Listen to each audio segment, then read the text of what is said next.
कुन फयकुन सबने सुना होगा, उसमें एक लाइन है, मुझ पे करम सरकार तेरा, अर्ज तुझे कर दे मुझे मुझसे ही रिहा। आज उसका मतलब समझाता हूँ।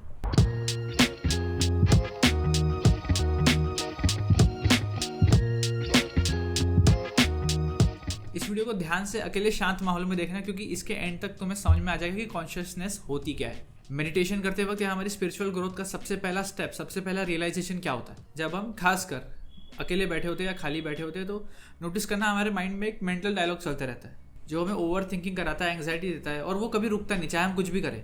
इवन ये वीडियो देखते वक्त भी तुम्हारे मन में एक मेंटल डायलॉग चल रहा होगा। कभी सोचा ये वॉइस क्यों है, क्यों वो हर वक्त बोलती रहती है, और उसकी कितनी बातें सच या इंपॉर्टेंट होती है? अगर हम चाहे तो उससे बेहतर तरीके से जान सकते हैं, पर उसे ऑब्जेक्टिवली ऑब्जर्व करने के लिए हम उसके काफ़ी करीब है। हम कुछ देख रहे हो, कुछ सुन रहे हो, या फिर सोने से पहले ये वॉइस हमें इतना परेशान करती है कि हम किसी काम में फोकस नहीं कर पाते।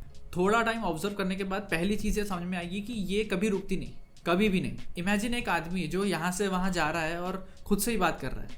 तुम सोचोगे कि अगर यही है जो बोल रहा है और यही है जो सुन रहा है, मतलब बोलने से पहले उसे पता है कि वो क्या बोलने वाला है, तो बोलने का पॉइंट क्या है, वो बोल क्यों रहा है? सेम चीज़ हमारी वॉइस के साथ है। किससे बहस कर रही है और कौन जीतेगा इसमें? थोड़ा कंफ्यूजिंग है ना? अगर हम इसे बोले भी कि चुप हो जा, मुझे सोने दे, तो ये भी तो वो मेंटल वॉइस ही बोल रही है। तो इस तरह से तो इसे चुप नहीं करा सकते। बेस्ट वे है इससे फ्री होने का कि उससे एक स्टेप दूर होकर उससे ऑब्जर्व करना, जैसे कि वो कोई और इंसान।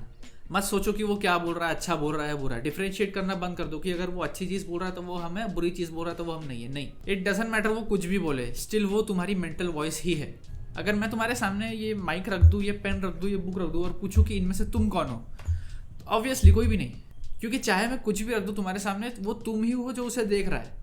मतलब वो तुम नहीं हो। मिरर में भी हम नहीं होते, वो रिफ्लेक्शन होता है हमारा, वो भी उल्टा। ट्रू स्पिरिचुअल ग्रोथ का सबसे पहला रियलाइजेशन यही है कि हम वो नहीं है जो अंदर वो बोल रहा है, हम वो है जो उसे सुन रहे हैं।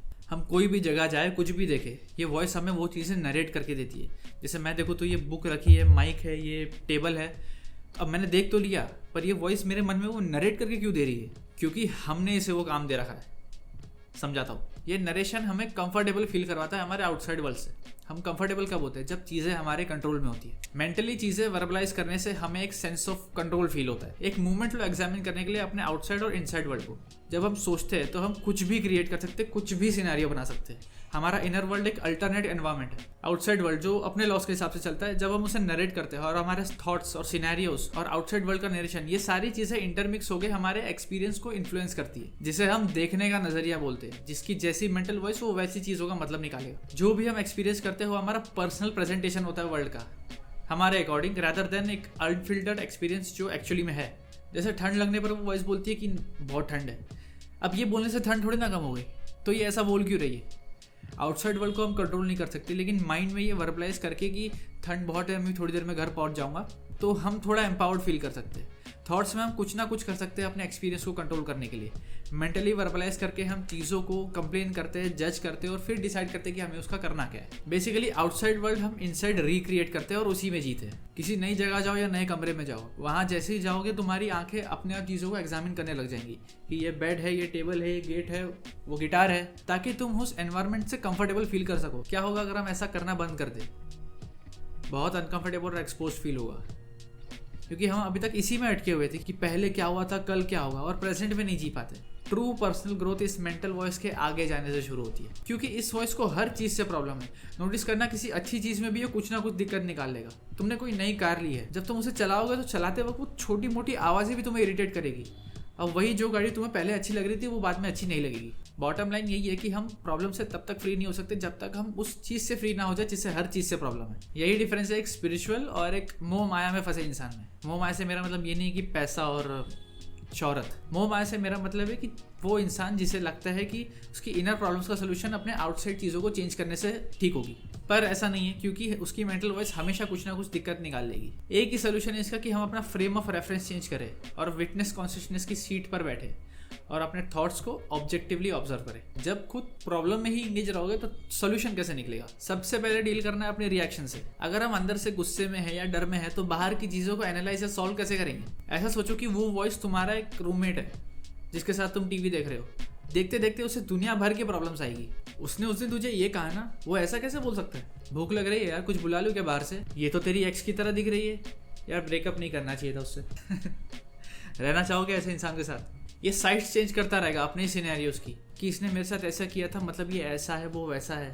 और जब रियलिटी सामने आएगी तो ये साइड चेंज कर लेगा कि भले ही मैं इसके बारे में गलत सोच रहा था, लेकिन मुझे पता था कि ये ऐसा नहीं है। जब सिंसियरली सेल्फ ऑब्जर्वेशन और अवेयरनेस की प्रैक्टिस करोगे, एक चीज़ समझ में आएगी कि हमें कुछ नहीं, बस एक प्रॉब्लम है जो हमारे ही अंदर है और हमें उससे फ्री होना है। बट सवाल है कैसे? तो ऐसा है कि इसे बंद तो नहीं कर सकते। अगर ये रियलाइज़ हो गया कि वो वॉइस हम नहीं है, उसके बाद हम बाकी की स्पिरिचुअल टेक्निक्स के लिए रेडी है, जैसे कि मेडिटेशन और योगा। ये प्रैक्टिसेस तुम्हें हेल्प करेगी तुम्हें उस रूममेट से दूर रखने में और अपने लाइफ के डायरेक्शन को सेट करने में, जहाँ तुम्हें वो रूममेट परेशान नहीं करेगा। अगर ये प्रैक्टिसेस सही से की जाए तो वो वॉइस हमें बहुत हेल्प कर सकती है। ये प्रैक्टिसेस जो तुम्हें हेल्प करेगी यूनिवर्स से हेल्प मांगने में, तुम्हें खुद को खुद से फ्री करने में। मुझ पे करम सरकार तेरा, अर्ज तुझे कर दे मुझे मुझसे ही रिहा। अब समझ में आया इसका मतलब? जो मेडिटेशन नहीं करता उसे बस ये लगता है कि मेडिटेशन करने से सिर्फ फोकस बढ़ता है, कंसंट्रेशन बढ़ता है। ये सब तो होता ही है, लेकिन मेन मोटिव मेडिटेशन का ये है कि तुम खुद को जानने लगोगे, तुम्हारा कॉन्शियसनेस बढ़ेगी खुद को लेके। शक्ति चाहिए, शंकर बनना पड़ेगा। लक्ष्मी चाहिए, विष्णु बनना पड़ेगा। वो दोनों क्या कर रहे हैं? ध्यान लगा रहे हैं। हम क्या कर रहे हैं? थाली बजा रहे हैं उनको देख के कि अरे वाह, मेडिटेट करो, ध्यान लगाओ। ऐसी वीडियोस और आती रहेंगी। मिलते हैं अगले वीडियो में, तब तक के लिए बने रहो। This is Lalit Tiwari signing off.